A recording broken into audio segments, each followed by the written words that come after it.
walking down the mall on a Saturday. Found a gem where the colors play. Hodgepodgetastic where memories stay. Mom and Pops, they make the day. Arcade lights flashing neon hues. Pinball machines and classic views. Nostalgia drips like morning dews. Every step a new excuse.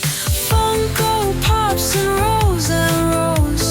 Heroes, villains, everyone knows. Smiles come and feelings grow. Hodgepodgetastic, let's go. What's up, everybody? It is your boy SP with the Ring Rundown here, and today we are joined by two very special guests, Mom and Pops, the wonderful entrepreneurial small pop store, Hodgepodgetastic, down here at the Rolling Oaks Mall. How are we doing this morning, guys? We're doing good. And so, here at the Ring Rundown, we like to incorporate businesses who have a love for wrestling, and obviously, here being a pop store, you're going to have a wide variety of pops. Can you tell us a little bit how Hodgepodge first came into existence? Actually, we just kind of fell into it. So we cosplayed for children with pediatric cancer and special needs. Mm-hmm. So whatever their last life celebration was, whatever their hospital visit was, we would go cosplay accordingly. So if somebody's last life celebration was Marvel or Disney Princess, that's what we would go as. And most hospitals preferred Funko Pops because they weren't toys with little tiny accessories. Most of the kids we saw were peds, so it's like 5 and under. So that's what we would hand out. And then we would have a little plastic table across town at a local mall, and we would sell off what we didn't hand out and kind of help fund the next celebration, next life celebration. After a while, people were starting to recognize us as the pop people because the craze for it started to become more popular. So when it did, and they became more expensive to purchase, just, from Toys R Us or anywhere, Christian reached out and asked about, being licensed to just order directly from them to, that's what we started doing. Because Christian would get asked like, oh, can we get this? And can we get that at every show that we would do? And it kind of snowball affected from there. People were wanting like a store, and we ended up doing a brick and mortar probably in 2018, closed down briefly, COVID, and then we reopened up after. So just kind of fell into it. You pretty much say that that's what made you go with the decision to open up the store, was just a demand from people to be able to come in and shop. Yeah. And just support a local small business? Oh, yeah. Yeah. People would just always want to see, because, when you do shows, you're limited on to what you can bring. Mm-hmm. So people are always wanting to see, it's like, what else do you have? What else do you have? So we ended up doing a small brick and mortar, and first one was maybe, like 900 square foot? Tiny. And then we went to 2,500 square foot, and now this one is a little over 4,500. Okay. So we're pretty much talking about your past locations there at Shirts, and then Universal City, and then now here at Rolling Oaks Mall. Uh-huh. And then this one was just kind of like a spur of the moment. Originally, originally gonna close and just do shows, right? We were. And just out your storage unit, pretty much. Yeah. And then later on that day, it was, psych, we're actually moving to somewhere else. How did that come about?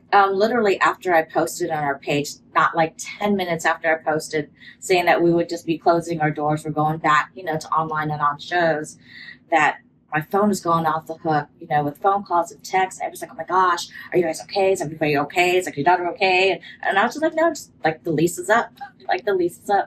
We are just, decided to close the doors, maybe just go back old school and, how we used to be. And literally that same day after work,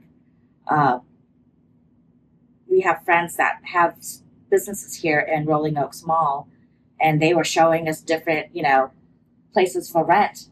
And we literally, by the next day, I was dropping off an application, and it's like, well, guess we weren't done after all. Yeah, we went from closing to moving in 24 hours. Yep. Yeah. How has this location worked out for you? Better than your other two? Kind of about the same? I think it's better. We get, before we're in a very not the easy to get to location. So unless you're a collector, you really wouldn't find us. But here in the mall, especially this mall, it's a small business mall. So when people come here, they're looking for collectibles or things that you can't typically get online or the other like brick and mortar big malls. So this has been a great location. Plus, the food court is super close to our store. So I think I've gained 10 pounds since we moved in here. Oh, So yeah, this has been great. What exactly draws you guys to Funko Pops, and how do you decide which ones to keep in stock? Obviously, Funko Pops are a big part of your inventory. How do you decide, okay, so these are these the most common ones? You guys focus on like a little bit of everything, the exclusives, the commons, rares. I think we really try to get a little bit of everything because, San Antonio, almost 2 million people, so there's a wide variety of interests. But obviously, animation is huge. Sports, especially wrestling, is huge. Marvel, DC. So we really try to get a variety of them, but we still focus on those very popular niches too. And we found out that just in Texas in general, like we had a JSA event in our store, and the owner's son was like, he Googled what the most Googled word in Texas was. And he thought it was going to be the Dallas Cowboys or the Alamo or, Davy Crockett or something. He was like, it was anime. Anime was the most Googled word in Texas. That's interesting. I honestly didn't think about that for Texas. We found out, just depending on where in Texas, but here central, anime and horror is really big in this area. Like if you go further down south, we do a show, we know to kind of change that. We'll bump up more on like Power Rangers, wrestling, Pokemon. Like each place has kind of like its own like little niche. Yep, its own little niche, and it's like what's interest heavy in those areas.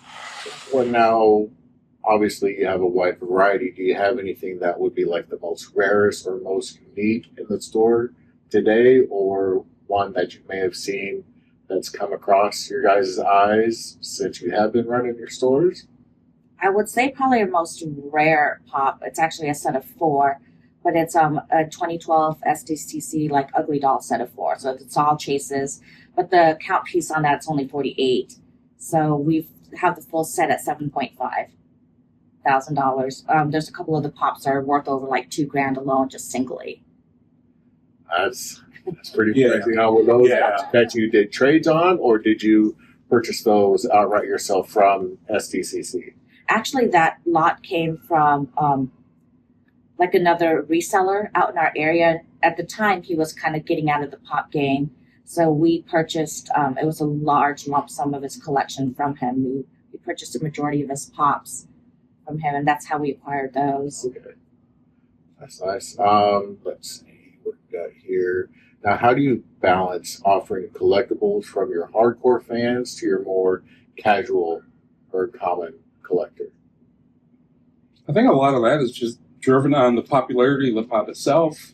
If it's a specialized or an exclusive, and then the price, because we carry pops, $5 pops up to $7,500 for a pop. So that's the great thing about Funko. There's a price range and a category and a pop for everyone. That's why I really love them, because you have little pieces of your past, even by a G.I. Joe, which that's part of my past. I'm a big Joe guy, and the Funko Pop, $15, but that's something from 30, 40 years ago, and that's something that you can connect to. And there's a Storm Shadow for the diehard fan that's $100, but there's a Snake Eyes for just the average casual collector that's $15. So we try to get those a variety of pops, and then everyone just comes in and they can kind of pick what their heart calls out to them. So, do you have any advice for someone that's starting their collection or looking to expand?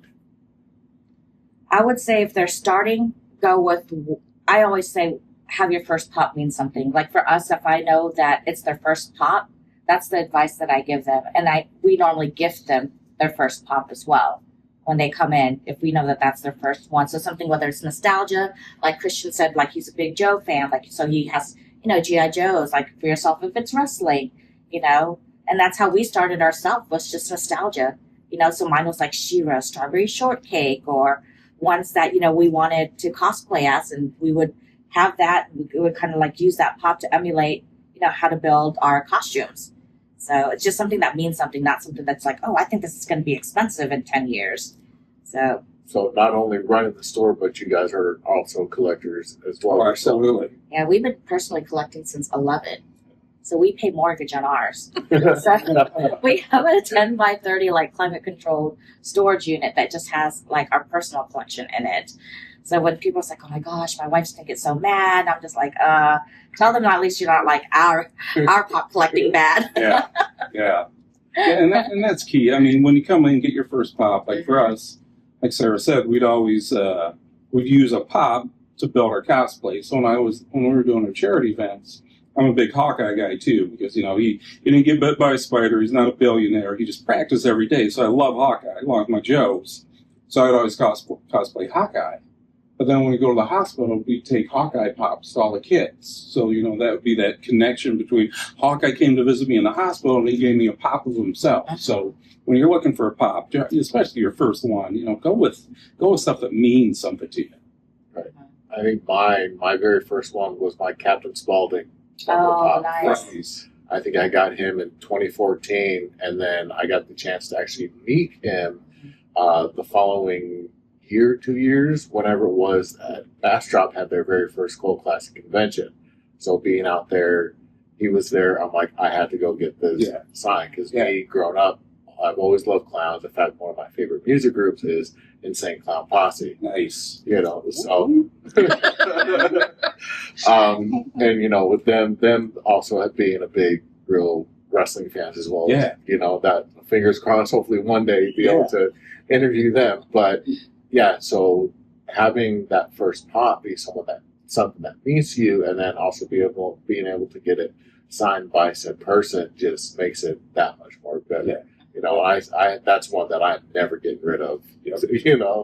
That one, so I'm probably going to have my wife bury me with that one. Oh, wow. Now going into the wrestling aspect of what we're here for, personal connection to wrestling and how that influences you with what you guys offer here at the store. Well, I'm a little older, I guess. So I'm the old '80s wrestling fan. So wrestling where I'm from, Michigan. Wrestling come on Sunday at 11 o'clock. But Sunday we're in church till 10:45, and Mom, we gotta drive fast to get home because Hulk Hogan comes on at 11. So that's how I grew up with Junkyard Dog, Hulk, Ultimate Warrior, Randy Savage, Ric Flair, woo, Big John Studd, Coco Beware, Andre the Giant, King Kong Bundy. I mean, the list of legends during that time period is just insurmountable. Yeah. Good old Georgia Boyd, The American Dream, Dusty Rhodes, Demolition. And of course, you can't forget Texas wrestling without naming the Von Erich family. Yeah. And we actually got to go to the Von Erich, their Klala event at the Von Erich Ranch. Yes, and that was amazing. So that was definitely something. And it was their first time having it there. And if what they say is true, then they're going to potentially have more events there at their ranch as they come here. So. And fun fact, one of our girlfriends and her husband own Rebel Sports Store. That's like literally catty corner from us. And they are the official merchandiser for the Von Erichs. Oh, really? So they were there at that event. Oh, so nice. Donna and Raul were there. Okay. With their two sons. Yeah. Mm-hmm. Yep. And more reason to come to rolling those check stuff out, because again, we have things that you're just not going to find in those big box malls. I mean, you can check out the Von Erichs merchandisers. You can come in here. You can buy Wrestling Pops. I mean, it's a perfect setup.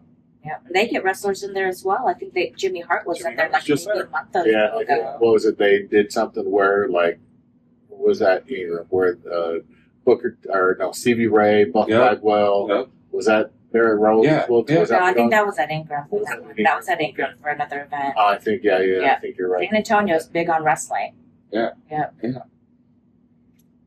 So rumor has it that you guys have a very awesome in-store event coming up, your first one to start with 2025. Would you care to explain who it is that you have coming in? So we're going to have 3 guests in. Mark Dacascos. He is best known for, Iron Chef. He's the Crow in the Netflix series, Double Dragon, Hawaii Five-0. Along with him will be the lovely Tia Carrere. Yes, Tia Carrere, Wayne's World, the hottie. Swing. She's also nominated from Lilo and Stitch, True Lies, Relic Hunter, Dancing with the Stars, and she has 2 Grammys. But of course, being the wrestling guy, Rikishi, WWE Hall of Famer. So cannot wait to meet the big man I himself. believe we got some pops of these three actors that we got, or Yep. celebrities we got coming in. So we will have a merchandise table set out outside of our store with like a terminal out there. So when you get to our location for the signing, you can purchase whatever you need to from us and then just simply stand in line. So it makes it a lot easier and more streamlined. If you don't have anything, we try not to let anybody stress out about it. Yep. So we've got Eric Draven pops for Mark Dacascos. And then we have Lilo and Stitch pops and Wayne's World pops for Tia to autograph. Along with the Target exclusive Rikishi. So we've got master cases of his pops ready for the signing. Now, how did that in-store signing with all 3 of them, how did that come about? Actually, Mark was a previous guest of ours, and he really enjoyed his stay with us to the fact that he had always mentioned he would love to come back. But when he did, he kept hinting that, I would get along with a friend of his, that she's great. And, he was just like, oh, friend Tia. And I was just like, oh, okay. Like, yeah, sure. But when the time came and we were starting to draft out when he would come back, and I was like, oh, you said you had a friend, that you said that would want to come. And I was like, who did you want me to meet? And he was like, oh, Tia Carrere. And I was like, oh, gosh. Like, okay. Like, I knew the name. And then, so we've got them. And then we ended up with Rikishi later on through another, agent, actually. So Mark was introduced to us by a friend. And that's how he had originally come in. And then with Rikishi, we got him through an agent. Because normally when I try to bring people in, it's somebody that, hasn't made the rounds, just for it to be a little bit different, more diverse for in-store signings. I want my guests to do well. So since they're all islanders, with Mark and Tia both being born Hawaii, and then obviously Rikishi Samoan, our event is called Get Lei'd at Hodgepodgetastic. That's awesome. I ordered out 500 or 600 leis, and I was going to lay everybody until we run out type thing. The first pro wrestler, WWE Hall of Famer that you guys are going to be hosting for an in-store, or have you guys had one in the past? Not a wrestling one, no. This will be the first. This will be the first one. Which is huge. Yeah. Oh, yeah. And Definitely. starting with Rikishi, can't beat that. Yeah. So, again, when is that going down? It's in January? It's the last weekend of January, so it's January 25th through 26th. So once you go onto Hodgepodgetastic and like the page, that event will pop up along with other events for 2025. So the event page is set up. It's got all 3 of their price lists already on there for what they're charging for the signing. Okay. And no entrance fees. We don't ever charge that. You just simply come into our store, see whoever you want to see, and pay whatever it is that they're asking for their autograph and for their photos. Which is huge because that entrance fee, you go to a traditional Comic Con, it costs $100 to get in. So you're already out that money. But when you come to our store, you never have to pay to come in. So you can double up on autographs. So, yeah, it's phenomenal. Our store events are a money saver right there. Okay, so now are you gonna? Is this going to be your discretion, or the actors, wrestler who you guys have coming in? Are guests, fans going to be able to bring in outside items to get signed? Because I know at some of these it's like, oh, you can only get what's on the table in front of you. Pretty much at their own discretion what they're wanting to sign. They are free to bring in whatever they want to bring. And we just simply have other merchandise and pops for those that are in need or didn't know, and they just happen to be passed by. It's like, oh my gosh, what's happening? Yeah, we're not that strict on that. No, so bring in your Excalibur guitar for Tia to sign. Bring in your WWE belt for Rikishi. Yeah. Bring in your Crow prints for Mark.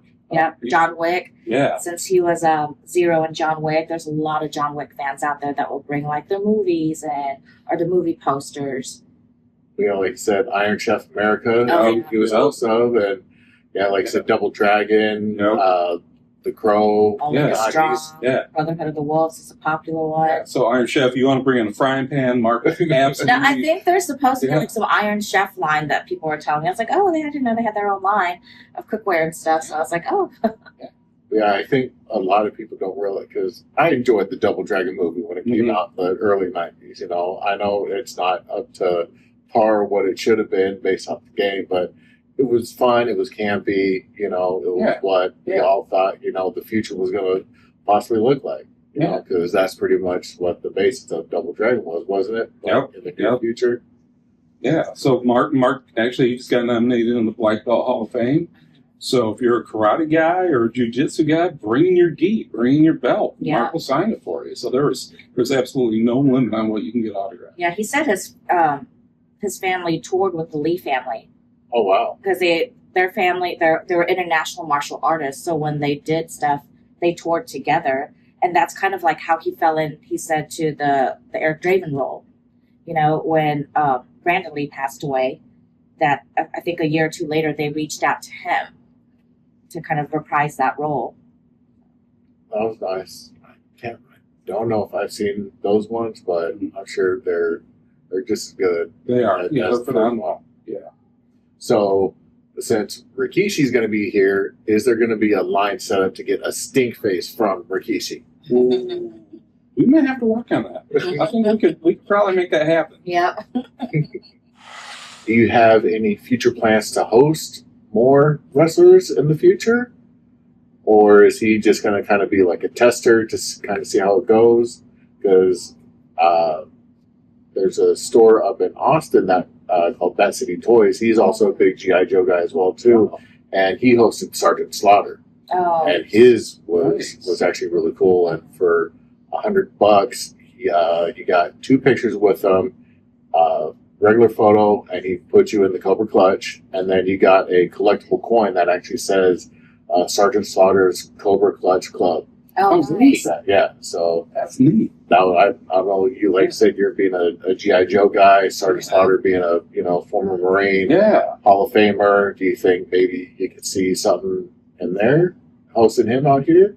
We probably could if we are able to get like whoever handles him, because everybody's different. We found out just by doing this throughout the year. Some self-promote. Mm-hmm. So it's word of mouth. It's like, oh, you know, and I'll have people reach out on our business page, or they'll text or call. It's like, oh, my friend, you know, did a meet and greet at your store. I'd love to come in, that type thing. Or if there is somebody in particular that, you know, our customers are looking for, we'll have to look to see who their agent is, because there are some that we have to go through, like their agent.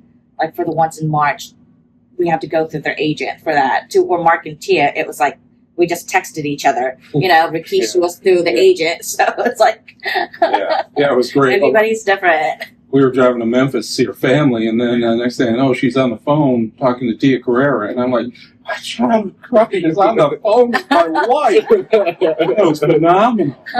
So, yeah. Did you have a hard time focusing on Oh my gosh, that was drool up in here. That was rough. But hopefully we can get more wrestlers in. Like I said, just dependent on who they are and how they go about their business. If we can contact them directly, that's great. And, we'll just have like another friend tell us how to do that, or we just have to seek out who their agent is. But everybody's always down for wrestling. Yes. Everybody's always down for wrestling. Yeah. So I think that's pretty much it. Question-wise, is there anything else you want to let our viewers know, our fans know, who might be still a little uncertain about coming into San Antonio to come shop with you guys?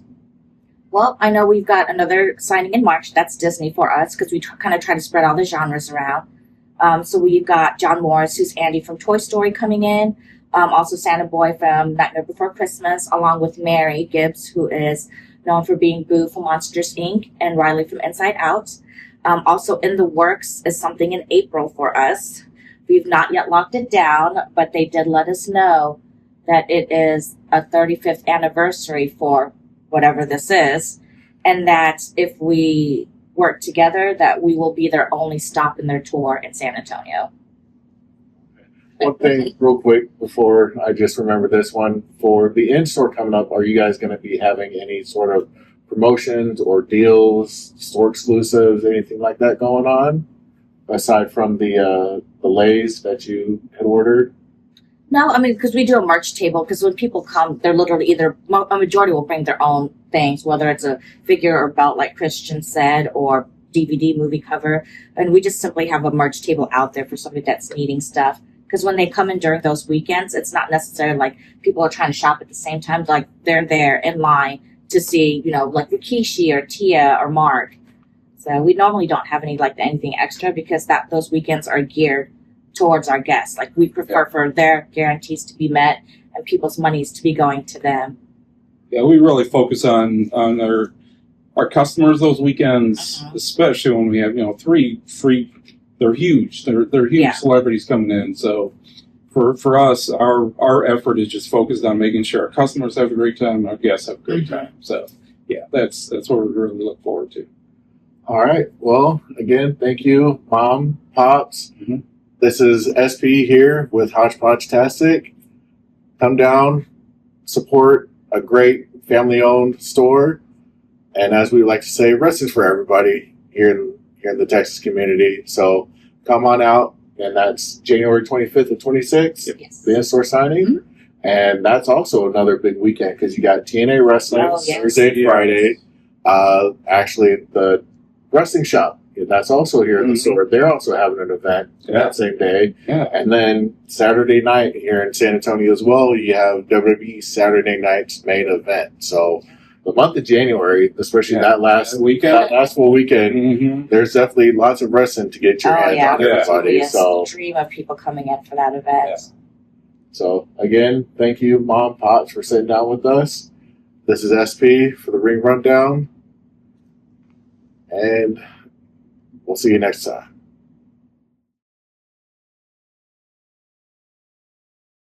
Posters line the walls so bright. Old school vibes feel just right. Mom and Pops, they keep it tight. In the store, our spirits take flight. High scores beep and laughter rings. Pop culture dreams and plastic kings. Mom and Pops with magic strings. In our hearts forever sings. Ghosts of arcades and comic lore. Hidden gems and treasures galore. Every visit opens doors to a world we've loved before.